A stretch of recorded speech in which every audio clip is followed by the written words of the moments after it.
Welcome to Where Passion Meets Purpose. I'm your host, Jen Mentesana. On this show, we help busy moms and entrepreneurs find more passion and purpose in their daily lives through inspiring stories and interviews. Welcome back, everyone, to Where Passion Meets Purpose. I'm so grateful you are here. I have a special guest today. We don't typically have men on this show. I've had a few, but I met Brad Hermann in Dallas, Texas at a conference in April, and we hit it off right away for a couple of reasons. One, because he is also went to school at University of Missouri, and so I have a special affinity for Columbia, Missouri in my heart because I went to school there as well. So we hit it off just chatting about Mizzou, but then we started to talk about his journey and his story through corporate America, and then a personal incident that happened just 1 year ago. And I could not wait to have him on the show and tell this story because he is an incredible human being.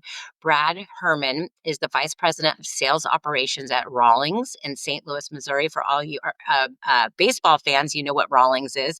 It's a huge baseball sporting goods company. And he has climbed the corporate ladder for the past, probably 20 plus years.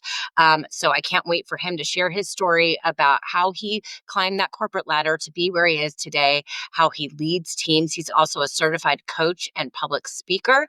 And he has an incredible story, as I mentioned, about something that he went through in his personal life that he's going to share with us today. So, Brad, thank you so much for being on the show. Thanks for having me. Excited to be here. Yes. And like I said, you and I hit it off just chatting in between one of the speakers. I think it was after lunch or something. And I was like, wow, I really like connected with this guy. I want to share his story. And then, of course, you shared with me that you're at Rawlings, and I told you about my son being a baseball player, and, they all love the gear. So you were so cute, and you're like, oh, hit me up when he needs a new bat or whatever. And you were giving me all the insight on why these bats are so darn expensive and why they have to have a new one every couple of years or whatever. But we hit it off, and I just can't wait to have you on. So I'd love for you to take us back a little bit and share a little bit about your journey through corporate America. You were with, I think, Macy's and a couple other retailers on the corporate side. And so I'd love to kind of hear how you climbed the corporate ladder and what that journey was like for you. Yeah, I actually started my career with a company called May Company. It no longer exists. It was a Fortune 100 company and $10 billion in annual sales. And they had about 450 department stores across the country under a bunch of different nameplates. In California, it's called Robinson May. I don't know if you knew that name, but here in St. Louis, it was called Famous Bar. And I worked for the Famous Bar division, and I interned there and then transitioned there. And it was pretty funny. I climbed a couple jobs there. My last job, I was a 25-year-old male fine and casual china buyer. So I would buy plates with butterflies and flowers and meet with all these brides. It was an interesting job for that time in my life. But May Company, unfortunately, was acquired by Macy's in 2006, and I hung on for a little bit. They kept some jobs here in St. Louis for a little while, but eventually they basically shut everything down here and moved it all to New York. And so I left, and I actually moved to Denver, Colorado, and I worked for the Sports Authority. And I started out there working in licensed sports with NBA and NHL and NCAA, which was much more up my alley. And so I had a few different positions there, climbed up there, and then unfortunately, Sports Authority went away as well. So you'll sense a trend here. Two companies gone in my first two jobs. And I moved to Milwaukee and worked for Kohl's, which was a very challenging place to work. A 6,000 person corporate office, very difficult, very, very cutthroat place, but also learned a ton there. Would not want to go back there, but I'm grateful for my time there. I learned a lot, and it definitely helped me advance my career. While I was there, one of the contacts I made when I was in the baseball business at Sports Authority reached out to me and said there was a position he thought I could be a good fit for at Rawlings. And Rawlings was in my hometown of St. Louis, and I love baseball, played high school baseball, played Legion ball, just was always a huge baseball fan. St. Louis, as you know, is a great baseball city. And it took a little while to come together, but joined the company in 2015 and and have been here since, and have been promoted a couple times here. I now manage sales operations, which I define as anything related to sales. It's not actually selling. So all the back office stuff, forecasting, reporting, customer service, all those pieces of the business. And it's a huge blessing. It's honestly, it's my dream company. It's not every day is a dream, but I love being here, and I'm very blessed to be a part of Rawlings. That's awesome. And I resonate with so much of what you just talked about because I too worked in corporate America for a long time in a media business. And in those days, you'd go to work for a company and say, similar to what you went through, they'd get bought out. And it was just these conglomerates coming in and buying your company. And you never knew if you're going to have a job. I went from, CBS Westinghouse to, they all got bought out and you never knew where you were going to end up. And so I relate to that a lot. And that period of time where there were buyouts and you were getting moved around all over the country. And so it builds resiliency. It builds a skill set that you didn't really plan to create through your career, but it definitely gives you the ability to adapt to change and to, choose to accept change and level up or not. And so it's something that I think is a special skill set that you get from going through that. And definitely, corporate America in general, at least for me and my path, has given me the stepping stone to then become an entrepreneur because you get all the groundwork laid to become that version of yourself that you then can go out and do for yourself in your own business. And so I have to ask you, being in retail and obviously sales, you're good at selling. You're probably very personable. And I definitely felt that when we first met. Do you feel like, because this show is called Where Passion Meets Purpose, do you feel like you are utilizing your innate gifts and talents and your overall, strengths in your day-to-day job? Is that something that you feel fulfilled in doing? Absolutely. And, I learned a lot watching, especially Sports Authority go down. There was two leaders at the top who really, if you had to point the finger at the reason why the company no longer exists, I would name their names. And they really just could not be questioned. They're really poor leaders. And for whatever reason, they were given so much power that you really couldn't question them. You really did risk getting fired. And I saw people get fired who would question them or would push on them. And it was really a shame. I mean, Sports Authority, in my opinion, should still exist today. There's no reason that it should have gone under the way it went under. I watched talented person after talented person leave that organization, and 90% of them left because of one or other of those two leaders. And it was just a real shame. Now, one of the blessings at Sports Authority is they started a leadership development program. And that was right when I got into one of my biggest promotions, and I was managing a team of 6. And then I moved to manage a team of 12. And this guy, Mark Hite, came in and taught a leadership development program that just changed my whole perspective. It got me down a whole path of reading book after book after book. I really didn't read books before him. I mean, I read sports stuff, uh, but now I have 3 full bookshelves in my house of mostly leadership books and business books. And it was because of him. And what I really enjoy in my day to day is helping people get to where they want to go. I really believe if you help people achieve their goals, they'll help you achieve yours. And that can't be the reason why you do it, but it is an outcome that seems to happen. And I've been blessed here to get a couple of promotions myself, but I've also gotten a lot of people promoted. I mean, really, they've got themselves promoted, but I've been able to help them along the way and help them get to where they want to go. And that's what really lights me up. That's my favorite part. I actually just had one of my managers in here right before we jumped on the podcast, and we're hopefully on the goal line of getting her to a director position, which is really exciting, and she really deserves it. And that's the piece that really lights me up, is helping people achieve their goals and their dreams. Absolutely. You said it perfectly. And I think that's one thing when we get to a certain place in our careers where we've been climbing, climbing, climbing, and you're just out to like succeed and build some wealth for yourself and your family, and then you get to this place in your career, and I don't know how old you are, but I won't say how old I am. Most of my listeners know, but there is a time where you kind of start to look back and say, what now can I do to make a difference in someone else's life, since I had all these mentors along the way that helped me. And I think mentorship and leadership and finding that person who is going to guide you down the path to success and then becoming that person yourself is so rewarding. Absolutely. I'm a huge fan of Jack Welch's, and his book Winning to me is the best business book ever written. And he says when you're an individual contributor, it's all about you and making sure you stand out.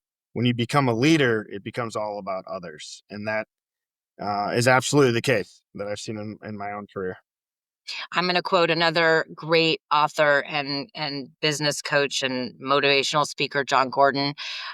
He is incredible, and he's John's great, and I've met him a couple times, and his leadership guidance is always about the team. It's the team that builds greatness within, and focusing on team allows everyone to excel. And we try to do that in our restaurant business as well, where we don't have a hierarchy. We try to build a team environment in our restaurant business, and so that everyone feels like they're a part of the big picture and the success, and that's why it works. And I think when you have good leaders and you have people like you who are encouraging people in that way, everyone succeeds. And so it's just a testament, obviously, to those people, our mentors who taught us that, and now we get to give it back full circle. So I love that so much. Okay, so I want to dive a little bit into your personal life, if you're okay with it, and tell your story about what happened 1 year ago. I think it's upcoming this Saturday. By the time this episode airs, it'll be a few weeks ago. But what happened in your life personally that changed it forever? Yeah, so it was June 14th, 2024. My wife was actually supposed to pick up my son from a day camp he was at. And she was having some friends over. We had put in a pool the year before, and she was having some friends over to swim. And I felt like, you know what, I'll just go pick him up. I had a meeting I was supposed to have that got canceled. And so I just didn't even tell her. I just left and went to go get him. It was about a mile away from our house. Figured no big deal. I'll go get him, bring him back, and she can get ready and enjoy her time with her friends. And I crossed a light that I cross every day, literally half a mile from my house. The light turned green, and a cement truck badly blew a red light and T-boned me at 55 miles an hour. He had just picked up a full load of concrete, so it was extra heavy, and pushed me 300 feet or so, almost into oncoming traffic, and knocked me unconscious. I was, they had to bring in the jaws of life to cut me out of the car. They had to cut the doors off, the roof off. I broke a lot of things. I was rushed to the hospital where I had emergency surgery to remove my spleen. I was bleeding severely internally, and by the grace of God, I was able to survive. I spent 5 days on a ventilator, 11 days in the ICU, 34 days in the hospital, and had 7 surgeries. It's amazing because I've been such a blessed and lucky person. I've been very healthy in my life. I've never had surgery before, and I had 7 surgeries in a week, and several of them very, very major surgeries. And it was, yeah, so I broke 10 ribs. I broke my left shoulder. I broke my pelvis in 3 spots. I shattered my bladder. I had severe damage to my left leg. I have nerve damage in my left foot that's still bothering me to this day. And, so that's the bad stuff. The good stuff, no spine injury, no brain injury, no heart injury, and I'm alive. You are alive. Wow. I mean, that story, I still, even after the first time you told me, I'm getting chills up and down my arms because you're lucky to be alive. And it's one of those things where you kind of ask yourself, why am I here? Because I survived this. Absolutely. I've asked myself that many times, why did God save me? And what am I supposed to, I'm still asking that question. I'm still trying to figure out the answer to that question of, what I'm supposed to do with my life. That's been one of the hard parts is, I'm blessed. I love Rawlings and they were tremendous to me while I was injured, and I'm grateful for that. But it was really weird coming back because it's just like, is this what I'm supposed to do with my life? You know, all the stuff that seems so important, hitting our numbers, making sure we hit our EBITDA, all these things. It's like this doesn't really matter, So it was um, that's still a little bit of a struggle that I'm trying to figure out is my purpose and what I'm supposed to do with, what happened to me. And, podcasts like this honestly help tell a story. I'm in the process of writing a book. I'm not good at that. I'm trying to figure I've never written a book, so I'm struggling at times to do that. There's times I sit down to write and I don't write a single word, but I'm trying to figure out how to tell my story. And I used Facebook quite a bit when I was recovering, and I have had a lot of people reach out and tell me my story has really helped them. So I'm trying to write and share things that I learned through that to try to help people. And if I help one person, it's worth it. So that's kind of what I'm trying to figure out now is kind of the next steps. It's a journey. It's for sure a journey. And there's no, I think that's what happens when you have a moment like that and a time in your life like that and you go through a struggle. You, you have to go through it and you're still, I mean, this is very fresh. This is only a year. And you're going through the process of it and just writing about it and getting it out and processing why you survived and how am I going to give back and make meaning of my life beyond what I'm able to do at work and for my family and my kids. And I think it's something that most people who go through a traumatic, you know, incident like an accident or traumatic childhood or something feel like there's a reason that why they're here and why they've overcome it and how they can give back, and speaking and writing certainly are a huge way to do that. And I'm sure over through that process, you will uncover many more ways to give back and inspire others. If you don't mind, would you mind talking a little bit about your journey to recovery and kind of how you got back on your feet? And once you got out of that hospital bed, what was life like for you? What was your day to day like? And how did you get through that? Yeah, it was quite the journey. I had this thing on my pelvis called an external fixation. Um, which the easiest way to describe that is if you've seen someone who broke their neck and you see like the halo that's on their head, that was drilled into my pelvis. And normally they would fix an injury like that from the inside, but my bladder was so messed up and I had a leak in my bladder that they were worried it would become infected and I'd go septic. So they put it on the outside. My ortho surgeon said he had to call quite a bit of people to figure that out. So I had that thing on me for 9 weeks, as well as a catheter, which was horrible. And when those finally came off, I still wasn't approved at all to use my left leg at all, my left side. That took the brunt of the accident because I got hit on the driver's side and have a lot of hardware still in my left hip. My left hip still gives me quite a bit of problems. So I had to, once those things finally came off, I was able to start to get around on a walker, but I had to hop and not use my left leg, which was a major struggle. And then finally was able to start using my left leg and able to start getting through therapy and start to try to walk again. That was the weird part. I don't know if we talked about this, but I run a marathon a month before the accident. Actually in California, the Big Sur Marathon out in Monterey, and beautiful course. And I do think that helped me survive, but it was also amazing. It's like, okay, a couple months ago I could run 26 miles. Now I have to learn how to walk. Which it's all about perspective, right? I many times I took that angle, that negative, woe is me. I tried not to live there, but I also spun it to, well, I could be paralyzed. I could not be here. So when I tried to focus on that and I tried to focus more on my faith, that really helped push me through the hard times. I will say one of the hardest parts of the recovery was actually coming home. I was so excited to come home, But then I got home and I was like, I wish I was back at the hospital, because when my kids would see me in the hospital, I have two kids. My daughter Layla's 13 and my son Lucas is 10. When they would come see me in the hospital, I could fake it for an hour or 2 hours or whatever they were there.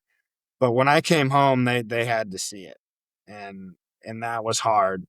And I also had to see my wife, serving the kids and trying to get everything done with the kids, get them to their different, appointments and games and all in school and all that. And not only could I not help, I was a burden. She had to take care of me too, and the kids had to take care of me. And, in my mind, at least, my kids aren't supposed to serve me, at least not at this age, right? So that was a real struggle, honestly. Being home, I was pretty depressed when I first got home. I can imagine, and especially I'll just, shout out to men who take it on to be the leaders of the family and always be the ones that are supposed to be taken care of and not being taken care of, right? They're the ones that are taking care of us. And I know for men like my husband, when he's had injuries, nothing like this, but, breaking an ankle or his ribs one time, or, um, he broke his hand recently.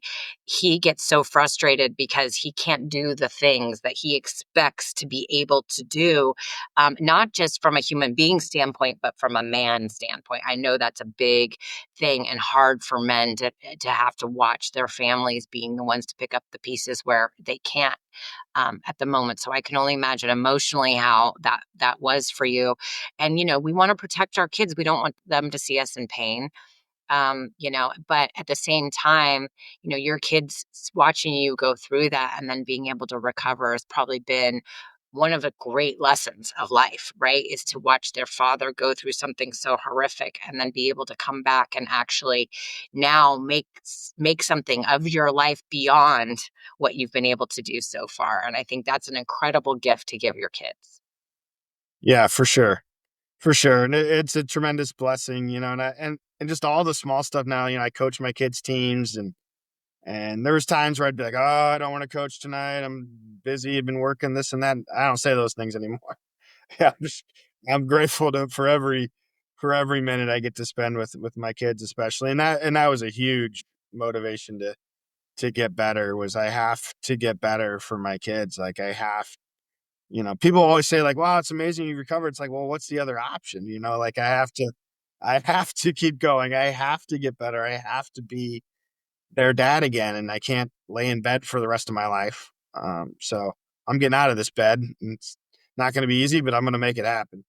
That's right. And you alluded a little bit to, like, now trying to figure out your journey and trying to figure out what is my purpose and all those things. So how much does mindset play into that? I mean, you've talked about being like reading self-development books, but they're mostly like leadership books. I'm just curious, have you delved into any particular mindset practice, or, prayer or spirituality or gratitude or anything that's really helped you? All those things. I mean, prayer is absolutely huge. My faith grew significantly during this. I'll try to tell a short story, but I was in a really, really dark place when I got out of the ICU, and I could not sleep. Every time I closed my eyes, I would see the accident. And I was literally sleeping about half an hour a day. I was losing my mind. I was delirious. I was on all these drugs. I was in so much pain. I was so confused as to where I was and what happened. And um, for anyone who's familiar with the Bible, I felt like Job, who kind of has it all and has everything taken away. And one night in the hospital, I said, I got to speak to someone. I was in a Catholic hospital, and they had a 24-hour chaplain. And Father Joseph from Nigeria came in the next morning, and he was half priest, half motivational speaker. And he said something to me. I don't know where everybody in your podcast is on their faith journey, but he helped me tremendously. And he said, "You're never closer to Christ than when you're suffering, and you'll never suffer as much as he did." And he just completely flipped my mindset. And you know what? I never really had that same level of PTSD again. I never saw the accident again in my sleep. Him and I talked for 2 hours. He left the room and I fell asleep instantly. like probably before he even closed the door. And I slept for like 5 or 6 hours and just felt so much better. And yeah, I owe that man a lot. Actually, him and I have connected and become friends since then. He's an awesome, awesome guy. There are these people that just come into your life in the moment of your greatest despair who help pull you out. And, it sounds like you were fortunate enough to be in a place to have, that priest who was also a motivational speaker say the right thing to you at the right time. And I look for those people in my life all the time. I always, when I feel like I'm going through something where I don't have the answer and I pray, it's miraculously the right thing comes, maybe not in that moment, but soon enough. And you're able to shift. And that's what God is there for. You pray for it, and that's what He delivers. And it may not come in the package that you expect. In your case, it did, a priest. Um, but it's really being aware and looking out for those things and knowing that those people are there to deliver, God's message. You said, I'm not sure where people are broadcast. We speak about God a lot on this podcast. It's not a religious podcast. I've talked a lot about spirituality on this show, being that, I'm not talking about one particular religion or another. I'm talking about having a relationship with your creator and your higher power. And so I love people that share those stories because it's just when you're going through something so difficult and there's no other route, you can always Yeah. and you can always turn to God and to Jesus and to remember what He went through. Amen. I remember there was one time in the hospital, and I really should write this down in my book, but they did not time my pain meds up well, and they moved me down to where I had to get this lidocaine injection, and I had to get these scans done. And they put me on this board, and I was so uncomfortable and miserable, Mm. in so much pain. But I knew I had to get this test done, and this test was super important to move to the next step on stuff around my bladder, and I wanted that fixed. So I'm like, I'm sticking it out. I'm sticking it out no matter what. And I kept saying, the peace beyond all understanding. I just kept saying that over and over and over. All I kept saying was that, and I had to lay there for like 2 hours. Oh my gosh. And I was on this wood board, and my whole body was broken. This was like maybe 2 weeks after the accident.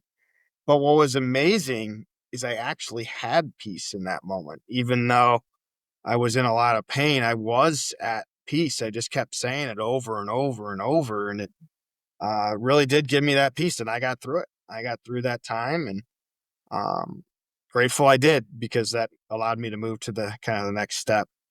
Yeah, and once you get through something like that with peace, when you have peace and pain at the same time and you're able to accomplish it, it gives you the confidence that you can do anything. Mhm. Yeah.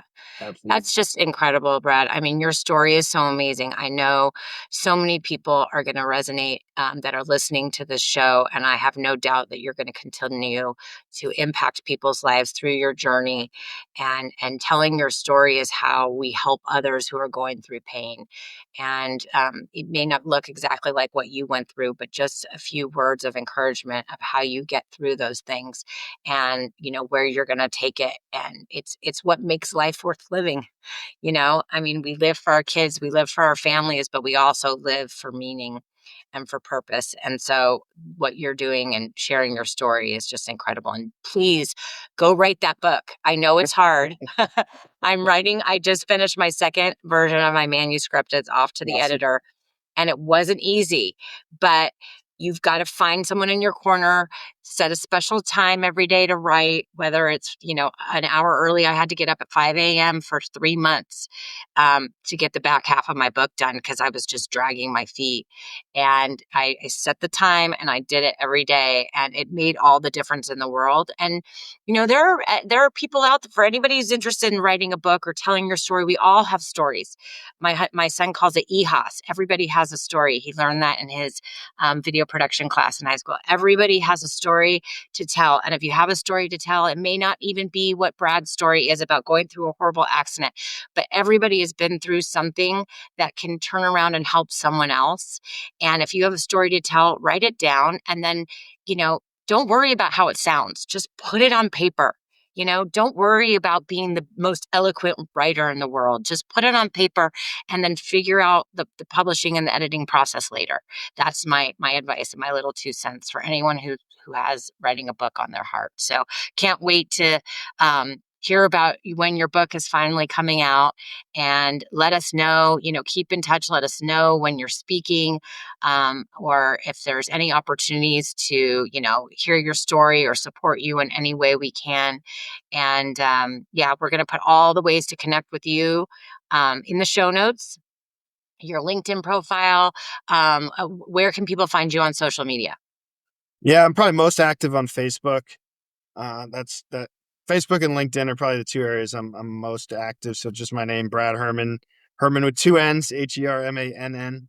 I'm on Instagram some, not a ton, and I'm not really on X, which I still want to call Twitter, but so not on that one as much. So more Facebook's probably the best way, or LinkedIn. Those are probably my two primary areas that I'm available at. But they also feel free to email me. My email is bhermann, BHERMANN 2004 at gmail.com. And happy to help anybody I can in any way. If my story helps, or you just need someone to listen, I'm happy to do so. Absolutely. Well, we're going to follow your journey, Brad. I know that there are so many things to come for you, and we'll make sure that everybody who resonated with this episode today, please follow Brad, download this show, share it with someone that you think that will resonate with his story. And thank you again for being here and sharing yours. No, thanks for having me. It's an honor to be here, and really enjoyed connecting with you. Wish your son all the best in his baseball career and over the summer, and wish you and your husband the best in your restaurant business. Thank you so much, Brad, and we'll talk soon. Take care. Sounds good. Take care. Thank you again for listening to Where Passion Meets Purpose. If you're enjoying this show, please subscribe and download it so you don't miss an episode every single week. And if you think you have a friend who might benefit from listening, please share it with them as well. If you'd like to contact me, you can always reach me through email on my website at mentesana.com and my social media, Jen_Mentesana. And you can DM me there and I'll always respond, and we can connect about topics on the show or anything else you'd like to discuss. Thanks again for tuning in.